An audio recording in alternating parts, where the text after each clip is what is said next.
I noticed many beneficial language development skills in the video Choo Choo Train.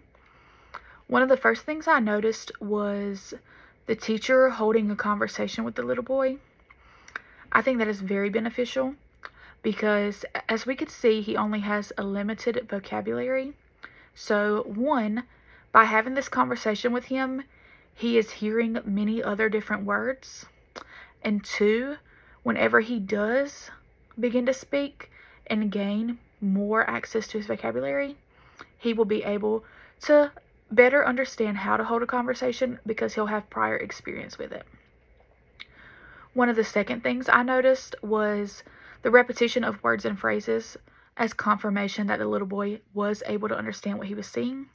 For example, we saw he would say choo choo and the teacher would respond choo choo train as he was pointing to a picture. This is how the teacher confirms that yes, that is a choo choo train he's looking at. And it also helps connect phrases with the picture so that he's able to understand the train does say choo choo. The third thing I noticed was she did let him guide some of the reading or some of the conversation they were having. He made the phrase loaded up, which we did not hear her say in the video, which shows he does comprehend what he's seeing.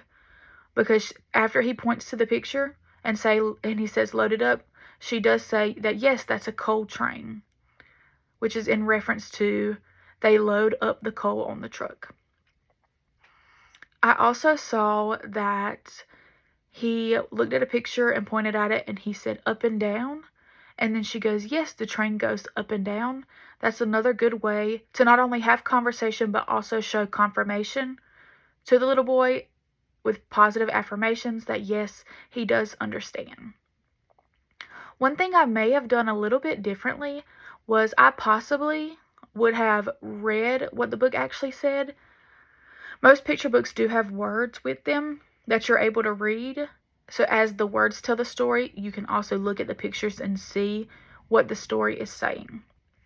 Because we do see that he is able to understand and comprehend a little bit about what she's saying. So by reading the words of the story to him, this could larger his vocabulary. And next time they read that book, he possibly could remember some of the things she said and add more phrases to what he says. Other than that, I think the teacher did a phenomenal job, and she used many language development skills.